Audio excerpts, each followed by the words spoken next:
দক্ষিণ ভারতের ৬,০০০ বর্গ কিলোমিটারের ঘন জঙ্গল, যেখানে বাঘের গর্জনের চেয়েও বেশি ভয় ছিল একজনের নাম শুনলে, জঙ্গলদস্যু বীরাপ্পান।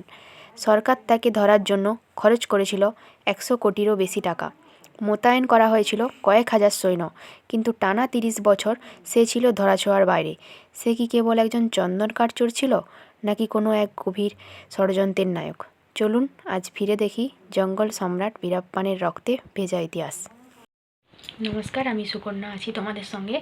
আজকে আমি তোমাদের জানাবো জঙ্গলদস্যু বীরাপ্পানের কথা।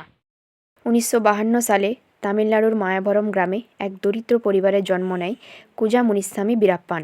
তার পরিবারের সাথে বনের সম্পর্ক ছিল গভীর। যখন অন্য শিশুরা স্কুলে যেত, বীরাপ্পান তখন বনে বনে শিকার করা শিখত। মাত্র ১০ বছর বয়সে সে প্রথম একটি হাতি শিকার করে। বীরাপ্পানের শিকারী সত্তা দুটোই তাকে অন্ধকার জগতে নিয়ে যায়। সে বুঝতে পেরেছিল চন্দন কাঠ আর হাতির দাঁত হলো সোনার খনি। খুব অল্প বয়সেই সে স্থানীয় গ্যাংস্টার সেবি গাউডারের বিশ্বস্ত সঙ্গী হয়ে ওঠে। বীরাপ্পানের সাম্রাজ্য গড়ে উঠেছিল লাশের পাহাড় আর চন্দন কাঠের স্তূপের ওপর। সে তার জীবনে প্রায় ২,০০০ হাতি হত্যা করেছিল।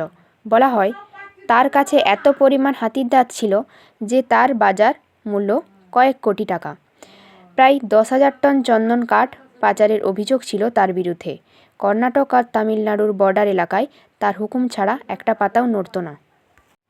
বীরাপ্পান শুধু শিকারী ছিল না, সে ছিল যুদ্ধের রণকৌশলে ওস্তাদ। তার নিজস্ব এক গোয়েন্দা বাহিনী ছিল সেখানকার সাধারণ গ্রামবাসী। ১৮৪ জন মানুষকে সে খুন করেছিল। এর মধ্যে বেশিরভাগই ছিল পুলিশ এবং বন আধিকারিক।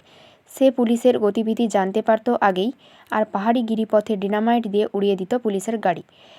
বীরাপ্পানকে ধরার জন্য সাহসী পুলিশ অফিসার শ্রীনিবাসকে দায়িত্ব দেওয়া হয়েছিল। বীরাপ্পান শান্তির প্রস্তাব দিয়ে তাকে ডেকে পাঠায় এবং অত্যন্ত নৃশংসভাবে তাকে হত্যা করে তার মুন্ডু কেটে নেয়। এই ঘটনা পুরো দেশকে কাঁপিয়ে দিয়েছিল। ২০০০ সালের ৩০শে জুলাই ভারতের সিনেমা জগতের এক নক্ষত্র কন্নড় সুপারস্টার ডক্টর রাজকুমারকে তার নিজের খামার বাড়ি থেকে বীরাপ্পান অপহরণ করে। পুরো কর্ণাটক রাজ্যে আগুন জ্বলে ওঠে। স্কুল, কলেজ, অফিস সব বন্ধ হয়ে যায়। বীরাপ্পানের দাবি ছিল অদ্ভুত। সে তার বিরুদ্ধে থাকা সব মামলা তুলে নেওয়া এবং তামিল ইস্যু নিয়ে রাজনীতিতে আসার সুযোগ চেয়েছিল। ১০৮ দিন নিখোঁজ থাকার পর এক রহস্যময় সমঝোতার মাধ্যমে রাজকুমার মুক্তি পান। শোনা যায় এর বিনিময়ে বীরাপ্পানকে কয়েক কোটি টাকা দেওয়া হয়েছিল। ২০০৪ সালে তামিলনাড়ু সরকার সিদ্ধান্ত নেয় এবার শেষ থেকে ছাড়বে। এই মিশনের নাম দেওয়া হয় অপারেশন কোকুন। এসটিএফ প্রধান বিজয় কুমার বুঝতে পারেন বীরাপ্পানকে তার নিজের ডেরায় হারানো সম্ভব নয়, তাকে বাইরে আনতে হবে। বীরাপ্পানের বয়স হয়েছিল এবং সে চোখে কম দেখছিল। পুলিশ এই সুযোগ নেয়। একজন ইনফর্মার বীরাপ্পানকে বোঝান যে শহরে একজন বড় ডাক্তার আছেন যিনি তার চোখের অপারেশন করে দেবেন।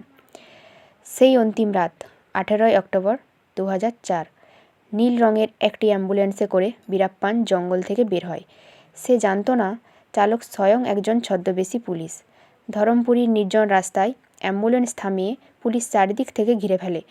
আত্মসমর্পণের সুযোগ দেওয়া হলেও বীরাপ্পান গুলি চালায়।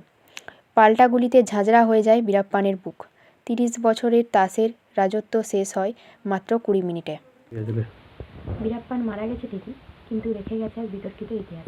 কারো কাছে সে ছিল বনের ত্রাস, আর কারো কাছে সে ছিল গরিবের দেবতা। সে কি সত্যি অপরাধী ছিল, নাকি সিস্টেম তাকে অপরাধী হতে বাধ্য করেছিল? আপনার মতামত কমেন্টে জানাবেন। ভিডিওটি ভালো লাগলে একটা লাইক করবেন এবং বন্ধুদের সঙ্গে বেশি বেশি করে শেয়ার করবেন।